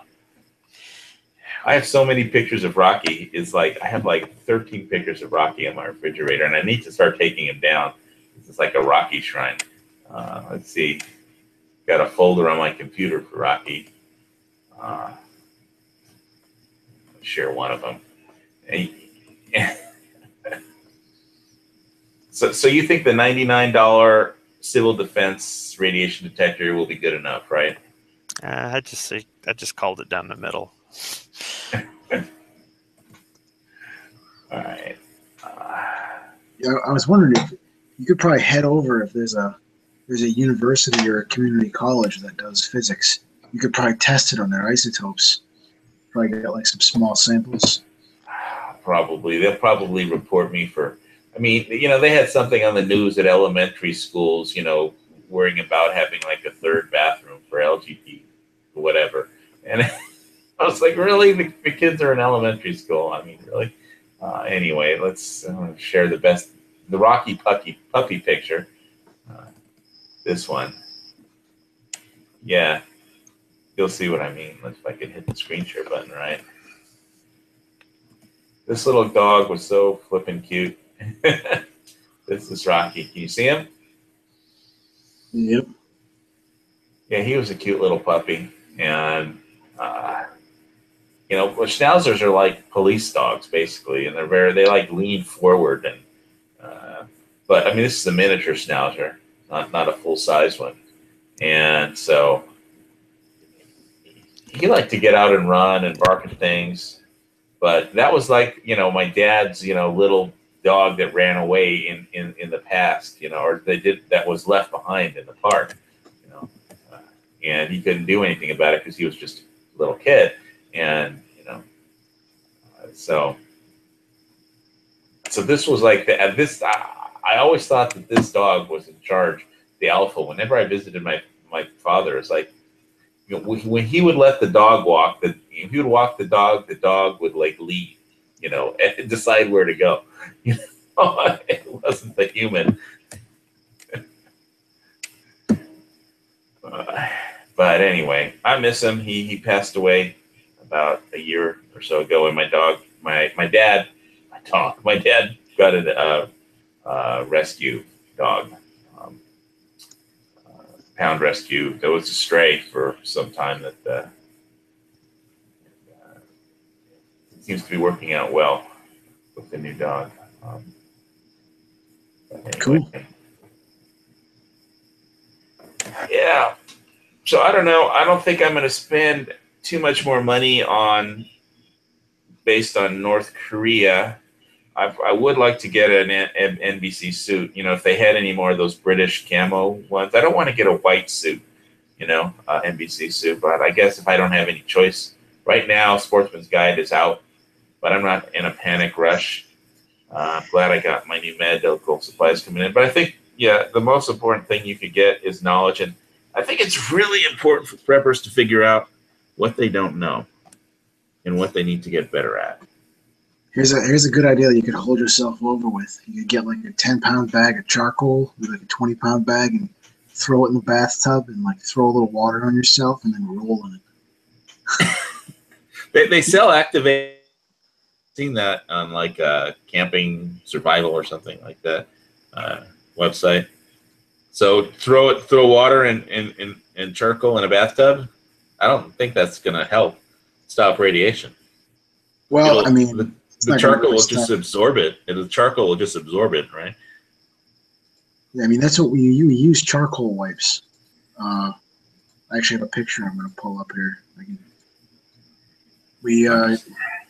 After you get your mask on and you clear and seal your mask, first to try to figure out what it was, but you actually have to clean your face off because you might have been exposed to the chemical before. Yeah, I remember that Squib I think it was Squib that said something about that, but it might have been somebody else, I forget. It was like a month ago or something.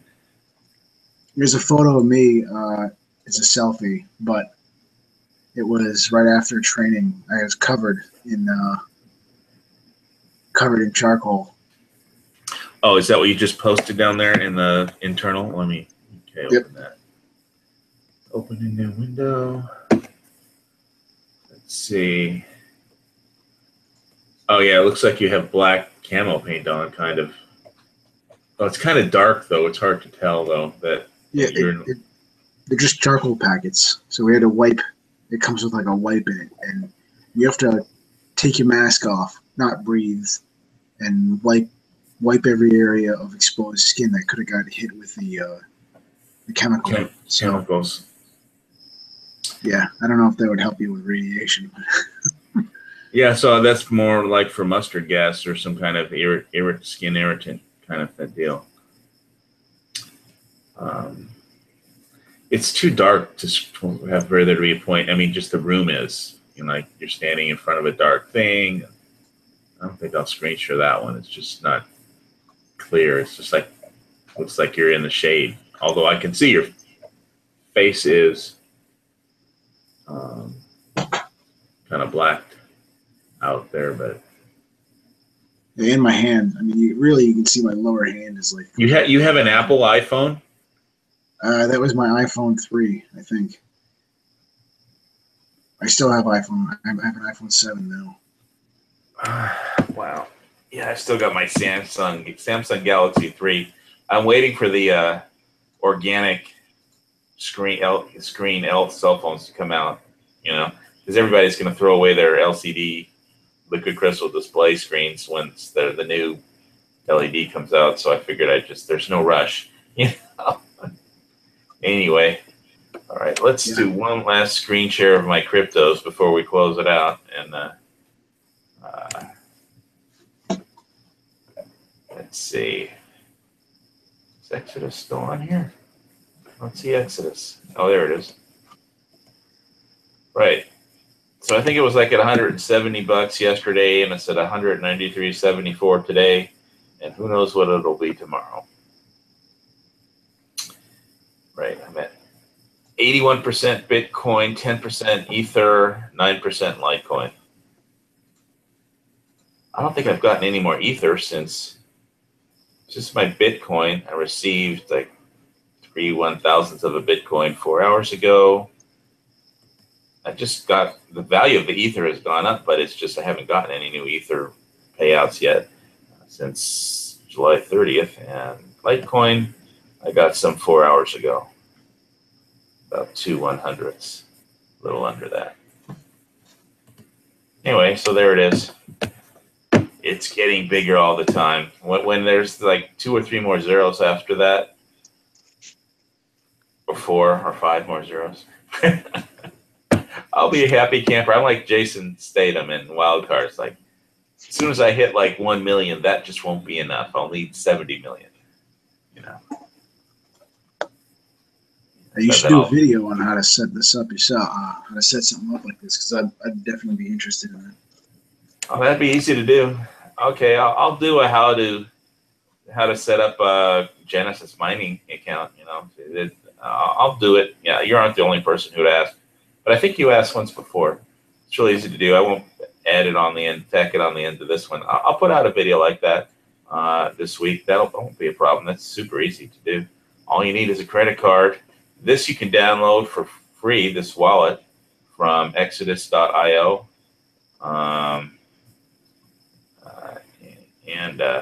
Which is, I think, Iceland, exodus.io. Don't go to an exodus.com, or there might be, you know, because there might be some, don't make sure you verify that your sites are actually correct, you know, because there's a lot of spoof sites that want to just, you know, get your passwords and, you know, give you addresses and steal your Bitcoins and passwords. So make sure you got the right genuine website when you go to, like, you know, exodus.io. You want to make sure you don't, like, download a malware, you know, wallet or something. Make sure you get a good one. This is a pretty good one. You get it's set up protected by a password, and when you get some coin in here finally, one way or another, by either buying it or mining it and having it sent here, then it automatically lets you back up. You know, it's like there's a backup button here, and then it gives you a 12-word phrase with 12 different words, and it'll back everything up, and it'll send you a restore link, and you can print out the 12-word phrase, or write down the 12-word phrase, and that way, if your computer just gets thrown into the ocean and sinks to the bottom, then you can, as long as you saved that email with the restore link, all you need is your 12-word phrase and your password, and you can get all your coins back, even if your computer, like, sinks to the bottom of the ocean. You know, if it falls over in the middle of the Pacific, it just drops into the Marianas Gulch Trench or whatever it is down there. You can restore all your coins if you have the 12-word phrase and your password and the restore link. So print that out and keep it safe, and nobody will be able to take your coins from you.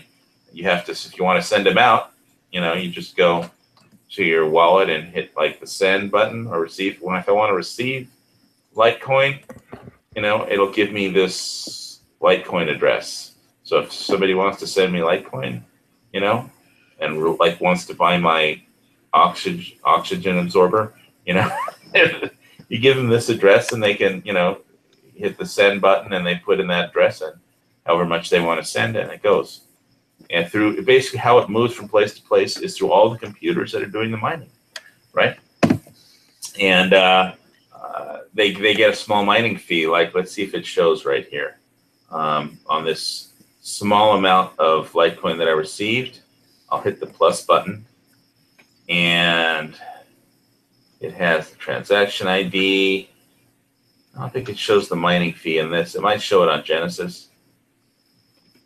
But so this is like 79 cents worth of Litecoin. So it's not much, but it's a little. Over time, it adds up. And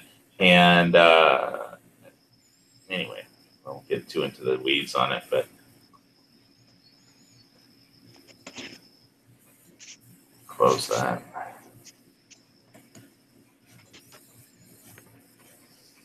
Yeah, Ethereum, Bitcoin.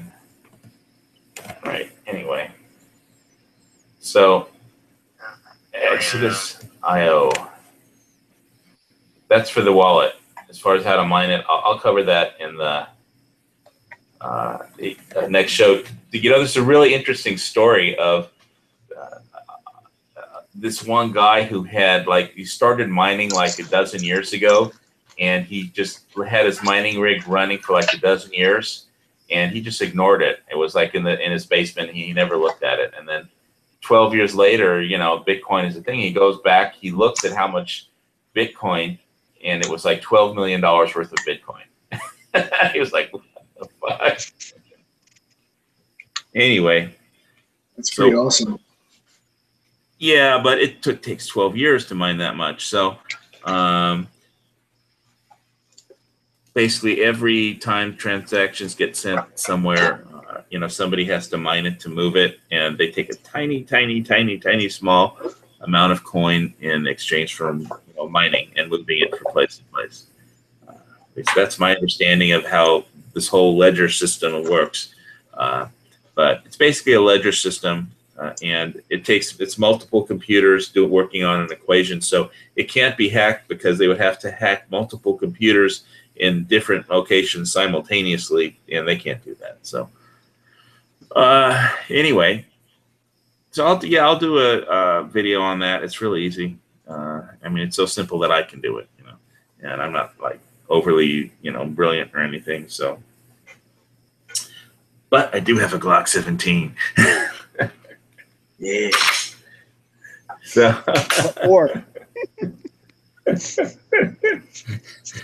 That's a good way to end the show. So yeah, okay. There will be a how to set up a Genesis mining account and send it to your blockchain wallet video coming out this week. And if you use I'll put my affiliate code in there. You get 3% off if you do anything with Genesis mining or buy a mining contract from them. They can get a 3% off, and they send me $1 worth of Bitcoin or something, you know, minuscule, but as a commission. But and anybody that has an account gets an affiliate code. So, you know, anybody that has made a video on how to mine Bitcoin will have an affiliate code for 3% discount. So you don't really have to use mine. But if you use mine and tell me, I'll use yours.